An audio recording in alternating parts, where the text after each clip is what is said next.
Assalamualaikum warahmatullahi wabarakatuh. Saya Dina Putuardana dengan NIM 2020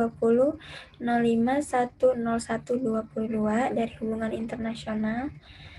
Di kelas pengantar diplomasi ini saya akan menjelaskan tentang hubungan kerjasama Indonesia dengan Malaysia. Baik, di slide sini yang pertama itu menjelaskan bahwa daerah yang akan saya jelaskan ini adalah daerah Provinsi Kalimantan Utara, yaitu sebagai daerah yang memiliki wilayah perbatasan antar negara. Provinsi Kalimantan Utara ini terkenal sebagai daerah transit tenaga kerja Indonesia TKI ke Malaysia melalui Pelabuhan Nunukan dan Sebatik, baik yang legal maupun ilegal, yang memberikan warna tersendiri dalam hubungan internasional yang disebabkan karena ekses sosial yang ditimbulkannya. Sementara masyarakat perbatasan Indonesia umumnya miskin dan secara ekonomi lebih berorientasi ke negara tetangga dengan melakukan migrasi temporer maupun permanen. Dengan motif utama ekonomi, nah hal itu terjadi di sepanjang kawasan perbatasan Kalimantan Utara dengan kota Tawau, negara bagian Sabah, Malaysia. Ironisnya, Telcel, pemerintah dalam frame penghubungan pusat dan daerah tersebut berdampak serius terhadap desain dan implementasi kebijakan pembangunan kawasan perbatasan. Di tingkat pusat misalnya, berdasarkan data dari Dirjen Pemerintahan Umum (PUM), Depdagri 5, setidaknya ada 24 instansi yang mengajukan anggaran APBN, yaitu anggaran pendapatan belanja negara untuk membangun kawasan perbatasan dari berbagai perspektif. Selanjutnya ada sejarah hubungan kerjasama Indonesia dan Malaysia. Tidak semua persoalan antara Indonesia dengan Malaysia dapat diselesaikan dengan jalan militer untuk mencapai suatu penyelesaian. Kebanyakan untuk menyelesaikan permasalahan, Indonesia dengan Malaysia melakukan hubungan diplomasi untuk membicarakan dan melakukan lobby-lobby menyangkut permasalahan yang dihadapi kedua negara ini.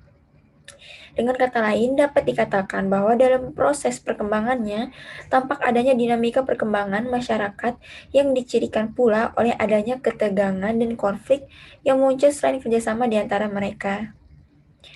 Sejak 1995, lingkup wilayah kerjasama sosial ekonomi Kaltim dalam rangka penyelenggaraan kerjasama luar negeri Malaysia-Indonesia hanyalah negara bagian Sabah. Kawasan perbatasan yang aktif berpartisipasi dalam kerjasama ini adalah sebagian kecamatan perbatasan di Kabupaten Nunukan, sedangkan lainnya seperti Kabupaten Malinau dan Kubar, itu kecamatan-kecamatan perbatasannya belum termasuk. Namun, akhirnya kecamatan-kecamatan tersebut untuk sementara dapat pula dimasukkan yang bukan hanya antara provinsi dengan negara bagian Sabah, tetapi juga dengan negara bagian Sarawak. Adapun tugas dan fungsi kelompok kerja sosek tingkat daerah atau negeri. Yang pertama itu menentukan proyek-proyek yang akan membawa keseimbangan pembangunan dan keselamatan atau keamanan di wilayah perbatasan bersama. Yang kedua yaitu menentukan proyek-proyek di provinsi daerah atau negeri yang mendatangkan manfaat bagi kedua belah dan boleh dipergunakan secara bersama. Yang ketiga menentukan proyek-proyek bersama. Keempat, merencanakan cara-cara pelaksanaan pembangunan sosial ekonomi daerah perbatasan provinsi daerah tingkat atau negeri masing-masing sesuai dengan ketentuannya yang ditetapkan oleh kelompok kerja di tingkat pusat. Yang kelima yaitu melaksanakan pertukaran informasi mengenai proyek-proyek pembangunan sosio ekonomi di daerah perbatasan bersama. Dan keenam, menyampaikan KK dan laporan kepada kelompok kerja bersama tingkat pusat mengenai pelaksanaan pembangunan sosioekonomi perbatasan Indonesia dan Malaysia. Sebanyak 7 kertas kerja dibahas dalam rapat teknis ke-18 Sabah, yaitu yang ke-9, pembangunan pos lintas batas laut PLBL, pembangunan pos lintas batas darat PLDB, PLBD, dan juga pencegahan atau penanggulangan penyelundupan kerjasama. Selanjutnya ada mekanisme pengambilan keputusan kerjasama perbatasan. Dalam 5 tahun terakhir, isu perbatasan di tingkat nasional telah menjadi isu strategis karena menyangkut kedaulatan negara dan martabat bangsa. Menguatnya isu ini, perbatasan disebabkan adanya berbagai ancaman yang timbul di seluruh wilayah perbatasan Indonesia, baik di bidang politik, ekonomi, sosial budaya, maupun pertahanan dan keamanan wilayah.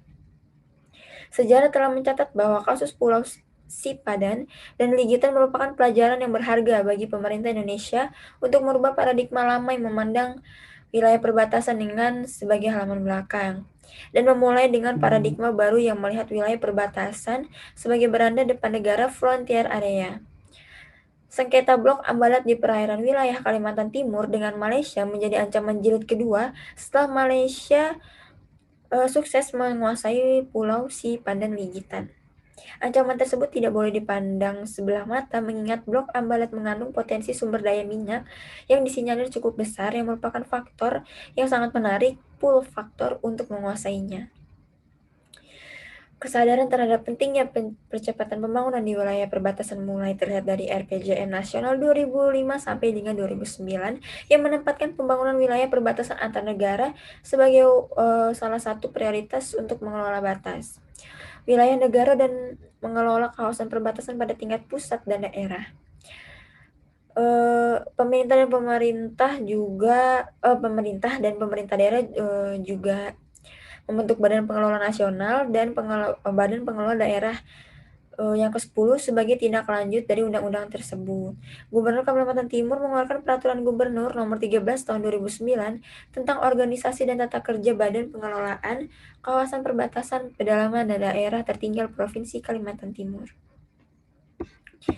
Dan yang terakhir adalah kesimpulan, saya bacakan dengan singkat, yaitu berdasarkan uraian di atas, kita simpulkan bahwa kesenjangan dan kesetimpangan pembangunan disparity yang ditandai dengan adanya kesenjangan pembangunan antara kawasan perbatasan dengan kawasan lain di luar kawasan perbatasan dan kawasan perbatasan di negara tetangga.